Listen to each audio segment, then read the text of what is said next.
My stepdad tried to evict me, yelling 2 days, "The baby needs your room." But one buried deed quietly flipped the power, exposed his fake alpha act, and left him packing bags from a house he never owned. Oscar, 19, male. I work part-time at a grocery store. My life isn't flashy. Classes, shifts, home, repeat. The house is old, 2-story, with squeaky stairs and creaky doors. It used to be my granddad's, then my dad's. After Dad passed when I was 14, Mom kept living here. I never asked about ownership. I just figured it was hers. 3 years ago, she met him, my stepdad. At first, he acted friendly enough. He helped fix the fence, grilled burgers, told dumb dad jokes. But when Mom wasn't around, he changed. He got this little smirk like he was the man of the house. Comments started small. Maybe try doing the dishes right for once. Or you call this mowing the lawn? Stuff that wasn't terrible but was annoying. Then the digs about my dad started. Whenever Mom wasn't in the room, he'd throw them out there. "Your old man didn't take care of things either. Guess being lazy runs in the family." I'd keep my cool, answer with something like, "Yeah, real original," and leave it at that. Mom used to defend me, but lately, since she got pregnant, she changed. She got more snappy, repeating his phrases like she was copying his playbook. Around him, she turned into this version of herself that didn't feel like Mom. The guy walks around like he owns the place. He stands in doorways with his arms crossed like a discount movie villain. He talks loud about my house, my rules. He's all chest puff mode, but under it, you can tell he's insecure. He tries too hard. Me, I stay calm. Always have. I don't scream back, don't throw stuff. I get sarcastic sometimes, sure, but I'm not here for drama. I just want to finish school, keep my job, save some money, and not get blamed for things I didn't do. But lately, the pressure's been building. He nitpicks everything, the way I eat, the way I talk. If I close my door, he asks what I'm hiding. If I leave it open, he says I'm loud. Can't win. So last week, after another round of his lazy kid speech, I grabbed my keys and headed to my buddy Oliver's place. I needed some air. Oliver's been my best friend since middle school. If you met him, you'd think he doesn't take anything seriously. He's always got this half smirk like life's a big joke. But the guy's solid, smart too. The type who roasts you while handing you a drink. When I told him about the stepdad situation, he leaned back on his couch, hands behind his head, and said, "Man, your mom married the dollar store version of a landlord. Does he walk around with a clipboard too?" I laughed for the first time all week. Feels like it. I told him about the comments on my dad. That part always lands heavy. Oliver shook his head. Guy's got the personality of wet cardboard but thinks he's top dog. Classic. We hung out for a bit, played some old video games. I didn't realize how tense I'd been until I sat there eating chips, listening to Oliver mock stepdad's contractor voice. "Let me guess," Oliver said, grabbing a fake clipboard. "Eviction notice. Reason for removal. Failure to salute the king when entering his castle." I almost spit my drink, but under the jokes, he gave real advice. "Look, keep calm. Don't give him free ammo. Write stuff down. Dates, what he says, all that. People like him love drama. Don't feed it. That's why Oliver's the best. He jokes, but he's sharp. He told me if things got bad, I could crash on his couch for a while. Seriously, he said, I can put up with your snoring longer than you can put up with King Alpha." "Appreciate it," I said. "Hope it doesn't come to that." When I got home later, Stepdad was in the kitchen like usual, watching me like I stole something. "Have fun?" he said. "Yeah," I answered, grabbed water, headed to my room. He muttered something about kids these days, loud enough to hear. I shut my door, sat on my bed, and thought about how fast things changed. A year ago, Mom was Mom. Stepdad was annoying but tolerable. Now it's like I'm living with a guy auditioning for world's strictest dad, except I'm not his kid, and he acts like that makes it worse. One thing Oliver said stuck though: don't give him ammo. So I kept quiet. Did my work, cleaned up my stuff, stayed out of his way. Didn't matter, because the next morning everything kicked up a notch. A couple days after that talk with Oliver, things at home shifted fast. Mom started talking about the baby all the time. The baby will need more space. The baby will have a better future. At first, I didn't mind. It's a big deal, sure. But then she started comparing me to a baby who wasn't even born yet. "Maybe the baby will be more organized than you, Oscar," she said one morning when I left a plate in the sink because I was late for class. She laughed like it was a joke, but she never used to talk like that. Another time, I came back from work tired, sat on the couch for 5 minutes. She said, "When the baby comes, things will have to be different. The baby won't be lazy." Lazy? She used to defend me when Stepdad said that, now she threw it out there herself. I didn't argue, just nodded. Went to my room, but I knew where it was coming from. Stepdad had been feeding her stories. I overheard him one night when he didn't know I was in the hall. He stays out late, Stepdad said. You know that's true. He doesn't help around here unless you tell him twice. The baby's going to need a real father figure, not some moody college kid sulking around. Mom was quiet, so he kept going. I saw the way he looked when you told him about the baby, he said. He's jealous. He doesn't like that there's going to be someone else in this house.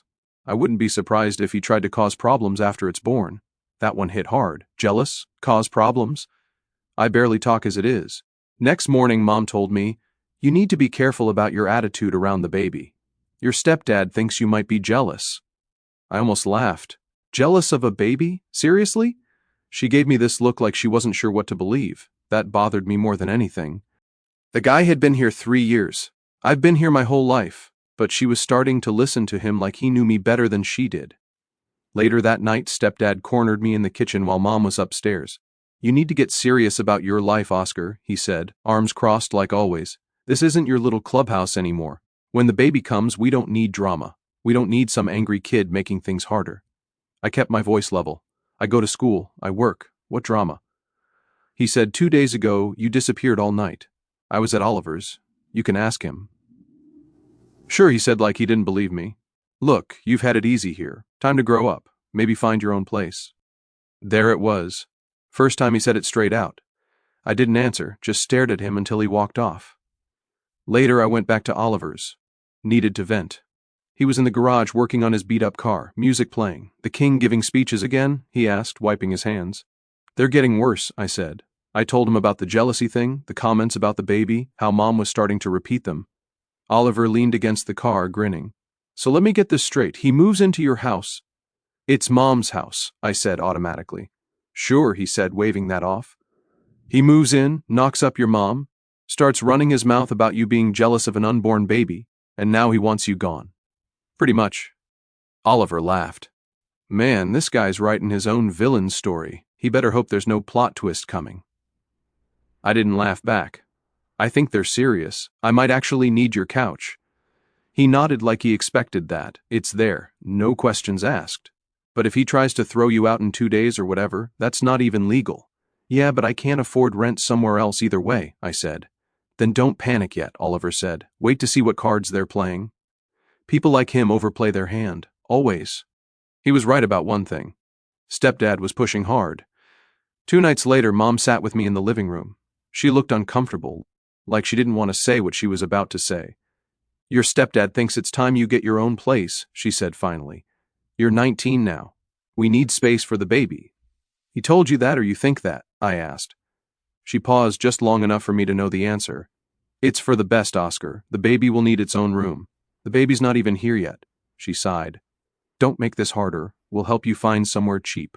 It's time. From the hallway, Stepdad called out, 2 days should be enough, right? 2 days. Like he owned the place. Oliver was right. They were overplaying it. I texted him on the way to my room, might need that couch after all. The next morning felt off before it even started. Stepdad was already in the living room when I came downstairs, acting like he was the sheriff around here. 2 days, Oscar, he said before I even grabbed breakfast. We start remodeling this weekend. We need the space for the baby. I looked at him. And where exactly am I supposed to go in 2 days? He shrugged. You're 19. Figure it out. Call friends. Get a roommate. Whatever. Independence is good for you. Mom was at the table, silent, eyes on her coffee. She didn't even look up when I said, "This your idea too?" She flinched but didn't answer.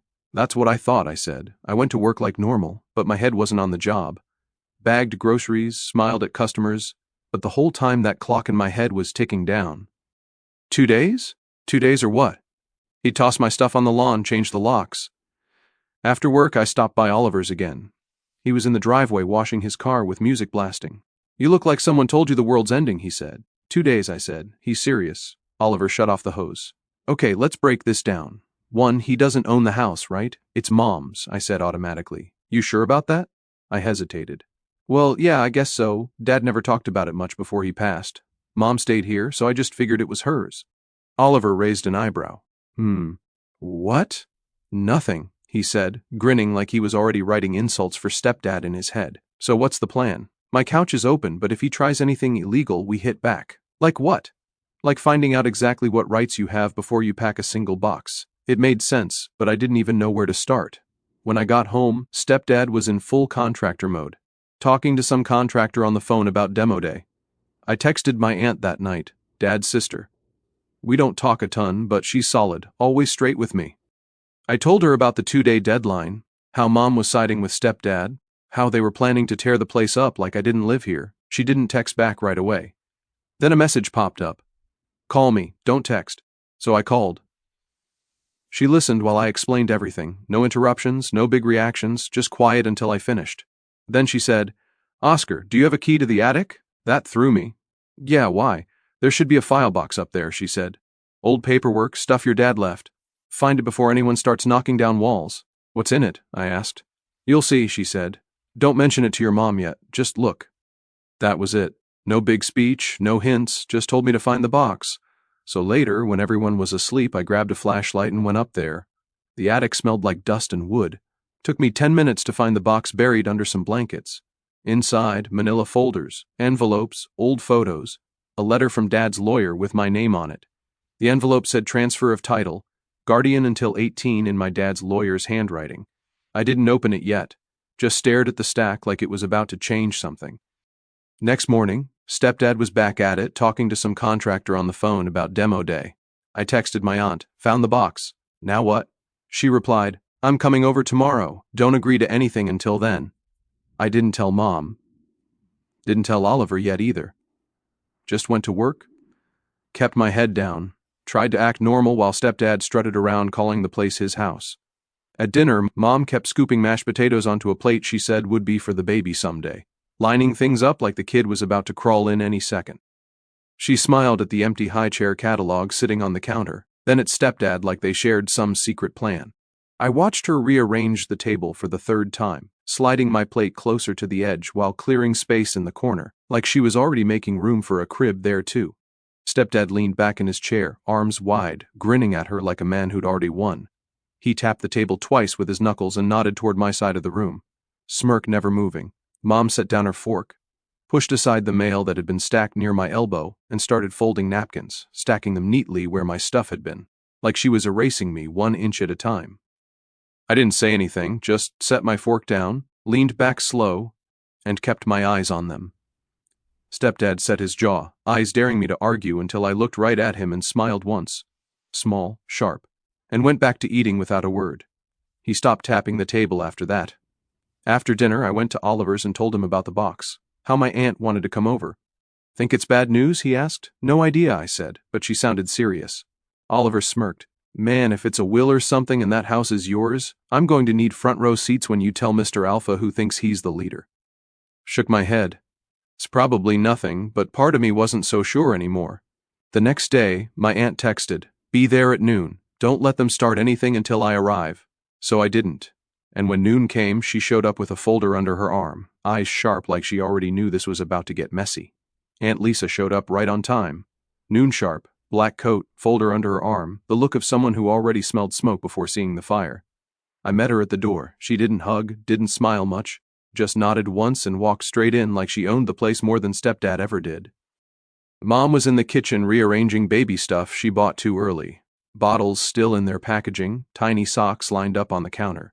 Stepdad leaned against the fridge like a bouncer, arms crossed, a fixed little grin in place. Aunt Lisa didn't stop in the kitchen. She just glanced at them, then at me, then said, let's see the box. I led her upstairs to my room, pulled the file box from under the bed where I stashed it last night, dust still on the lid. She set her folder down, opened the box, started flipping through like she was sorting cards in a game only she knew the rules to. Envelopes, old letters, stacks of papers with dates from years back. She moved fast, sharp eyes scanning titles before stacking some to the side, leaving others in the box. You read any of this yet? She asked without looking up. Not really, I said. Didn't want to jump to conclusions. Aunt Lisa tapped a stamped letter. Your dads will put the deed in your name, with your mom listed as guardian until you turned 18. It became yours outright last year. Let them talk for now, she said finally. Don't mention this. Why? Because they want you rattled, she said. We're not doing that today. She closed the box, slid it back under the bed, dust and all, like nothing had changed. Downstairs, Stepdad was pacing near the window, checking his phone like he was waiting for the contractor again. Mom hovered near him, rinsing out a mug that was already clean just to keep her hands busy. Neither of them looked at us when we came back down. Aunt Lisa stood by the table, folder under her arm again, eyes calm but sharp. She didn't say much, just watched Stepdad measure the wall with his metal tape like the room already belonged to him. He clicked the tape back into its case, loud like punctuation. Contractor's coming tomorrow, he said to Mom, ignoring me. We'll start here first. He waved a hand like it was nothing. Permits? No problem, he said, all confidence, as if paperwork was just a formality when you were king of the castle. Aunt Lisa didn't react, just rested one hand on the chair back, watching him move like he was on stage. Mom kept talking about paint colors, crib sizes, curtains. Every few sentences she'd glance at me like she expected me to argue. I didn't, just leaned against the wall, quiet. Stepdad glanced at me once like he thought silence meant he'd won. Aunt Lisa's eyes followed him every time he moved, measured, waiting. When he finally left the room to take a call, she turned to me. You working tonight? Yeah, evening shift. Good, she said. Let him run his mouth. Don't say a word about the papers. I'll be here when the contractor shows up. She left after that, calm as when she came in. Quick pause, fellas. YouTube just dropped this new hype feature. If you're hooked on this story, smash that hype button. It tells you, Tube, this video deserves to blow up. And it keeps even crazier stories coming your way. Thanks so much for your support. All right, back to the drama. The house felt tighter once she was gone. Stepdad came back from his call talking louder than before, like volume proved anything. He told Mom about tearing out closets, building shelves, moving my bed to the garage until I found somewhere. Mom nodded too much, voice sharp when she told me to clear space before tomorrow, like the baby needed my half of the house more than I did. I didn't argue, just went to work, stocked shelves, bagged groceries, listened to my manager talk about weekend shifts while my phone buzzed with texts from Oliver asking for updates. Told him Aunt Lisa went through the box, didn't tell him what was in it because I still didn't know. Just said she was coming back when the contractor came. Oliver texted back, Man, I'm bringing popcorn for this. When I got home late, Stepdad had already cleared the hallway near my room like it was a construction site. Boxes stacked against the wall. My boxes. Things he didn't even ask before moving. He was in the living room after, scrolling on his phone, acting casual, like stacking my stuff by the door was no big deal. Mom was quieter than usual, folding baby clothes she bought too early, lining them up on the couch cushion like a display. Neither of them said much to me. I didn't say much back, just put my bag down, looked at the empty space where my things used to be, then at Stepdad's smug face under the lamplight. Went to my room, shut the door, texted Aunt Lisa. Contractor coming tomorrow, he's moving my stuff already. She replied, Quick, be there before he arrives, don't do anything. The contractor's truck pulled up mid-morning. White van, ladder on top, logo on the side. He parked at the curb, stepped out with a clipboard and tool belt, looking ready to knock down walls. Inside, Stepdad was waiting like a king welcoming his soldiers, planted in the middle of the living room as if he owned it. Mom kept busy with baby stuff, bottles, catalogs, little socks. Like staying in motion meant everything was under control. I stayed in my room, door open, phone in hand. Text from Aunt Lisa, 2 minutes out. Don't start anything. Contractor knocked. Stepdad opened the door like it was his big moment. Right on time, he said, loud enough for the whole block to hear. Come on in. We're starting with this wall here. He pointed toward my room before the guy even stepped inside. The guy nodded but said he'd go over the paperwork once the owner signed off. I came out just as Aunt Lisa walked up the front steps. Dark coat again, folder under her arm. Same calm face like she was here to settle accounts, not argue. Stepdad frowned. What's this about? She didn't answer, just nodded at the contractor, then at me, then set her folder down on the dining table. The contractor glanced between all of us, sensing the tension. Stepdad ignored it, started talking fast about removing doors, tearing out closets, moving walls, gesturing like a game show host, voice too loud, all confidence. Mom tried to add in curtain colors, crib placement, paint samples she saved on her phone. Neither of them noticed Aunt Lisa opening her folder on the table. She waited until Stepdad finally paused to breathe. Then she spread out papers across the wood. Deed copies, tax receipts, letters with my dad's name, my name, dates in black ink. Stepdad frowned at the papers like they were in another language. The contractor leaned closer. Who's the owner here, just so I know who to talk to before we start? Aunt Lisa laid the letter on top. It's his, she said. Will probated. Title transferred to Oscar. His mom was guardian until he turned 18. Now it's solely his. Silence. Mom blinked. Stepdad looked at her, then at me, then back at the paper like it just insulted him. The contractor cleared his throat. So you're the owner? I nodded once, calm. Yeah, apparently. So Stepdad stepped closer, face red. That's not right. This is our house. Aunt Lisa slid one page toward him without looking up. Deed says otherwise. Been in the family since before you showed up. Oscar's name's on it. Not yours, not hers. Contractor straightened up, closed his clipboard. I'm going to need the owner's approval before any work starts, he said carefully. You have it, I told him. Work's not happening today. Stepdad whipped toward me. You can't just… Actually, Aunt Lisa cut in, voice calm but sharp. He can. It's his call. Stepdad looked like someone pulled the floor out from under him, mouth open. No words coming. The contractor shifted uncomfortably. So I should hold off? Yeah, I said. Nothing's changing until I decide what happens next. Stepdad slammed his tape measure on the counter. This is ridiculous. Your father left the house to Oscar.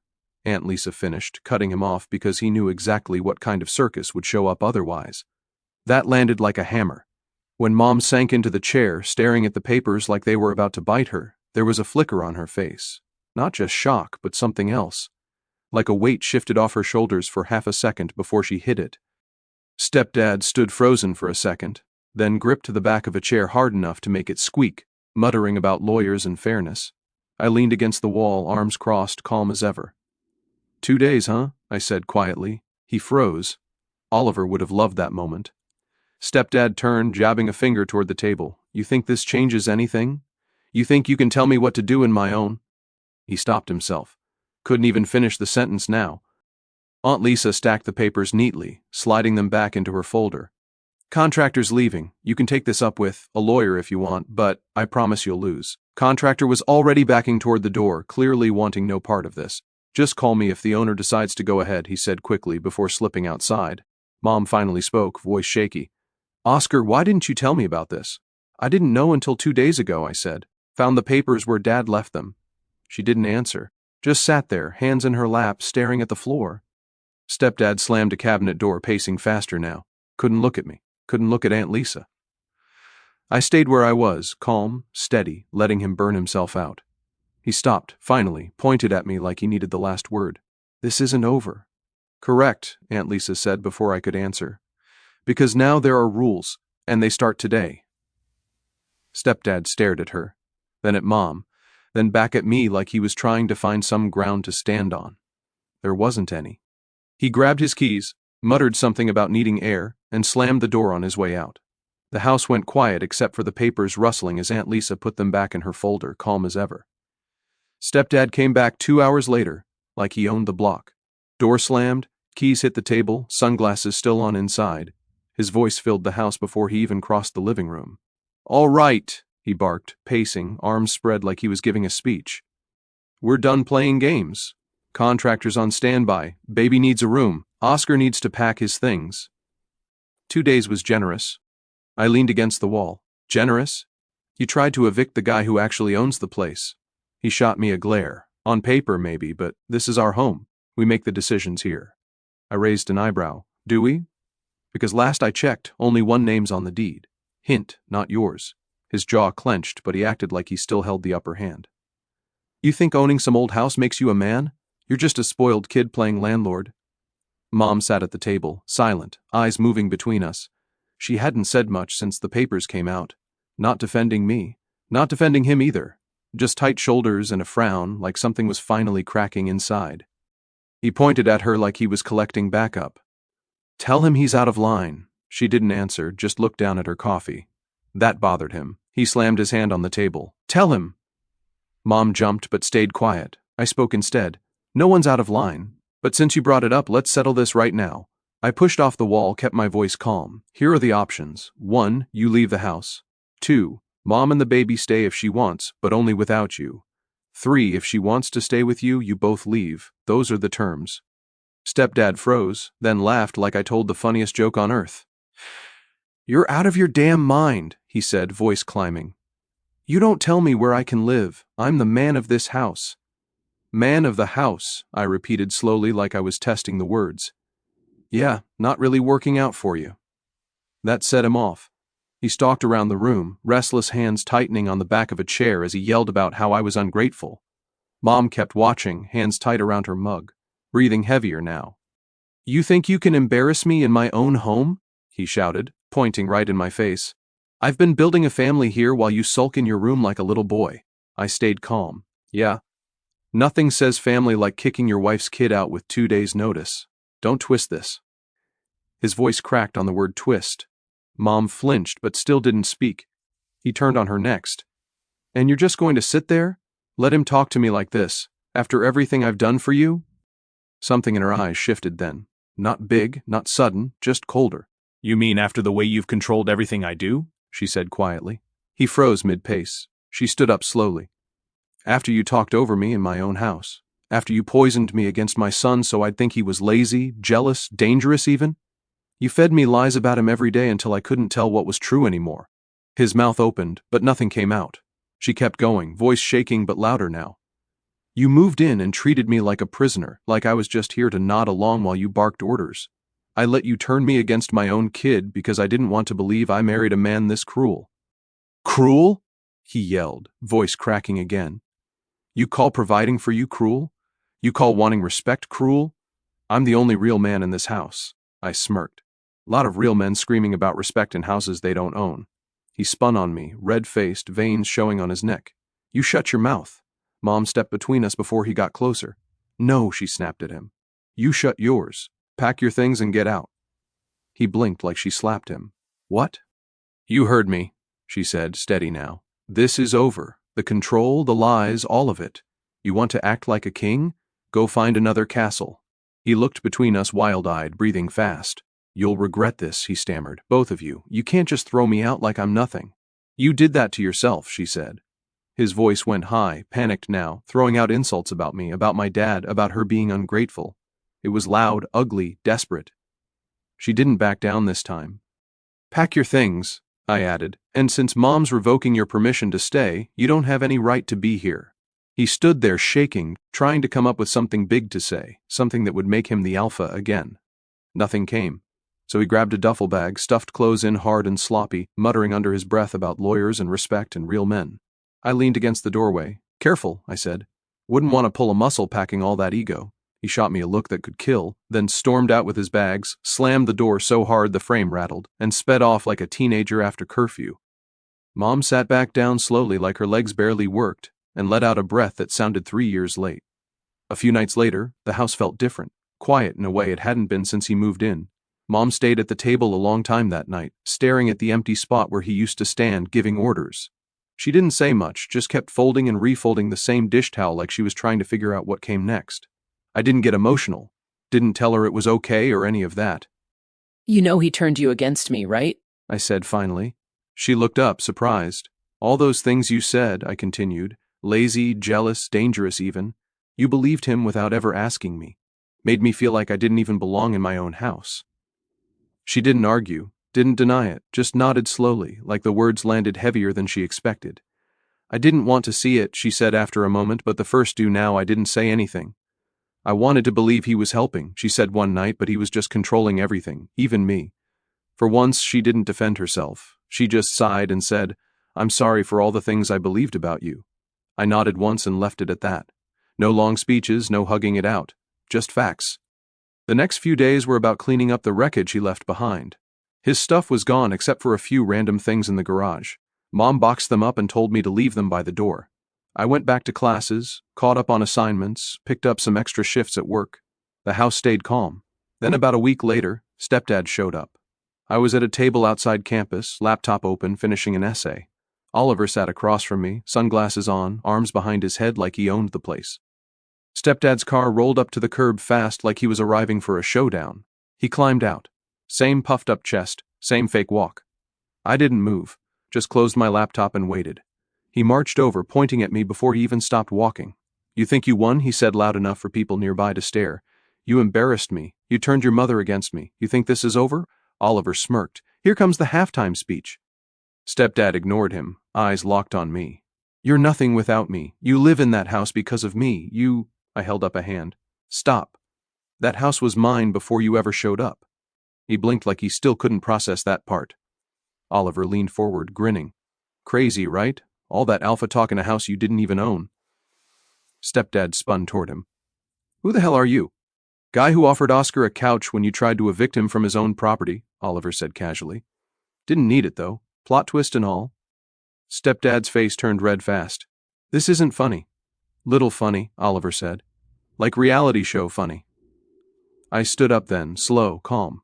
Look, you don't live there anymore. You don't control anything. You can pick up the rest of your junk from the garage and that's it. He stepped closer, trying to tower over me. You think you can talk to me like this? I was the man of that house. Yeah, I said. And now you're the man yelling in a parking lot while people film on their phones. He looked around. Sure enough, 2 students had their cameras out. Oliver grinned wider. Smile for the audience, big guy. Stepdad's voice cracked when he yelled next. Your mother will take me back. She needs me. I shook my head. She told me she felt like a prisoner with you there. She's not going back.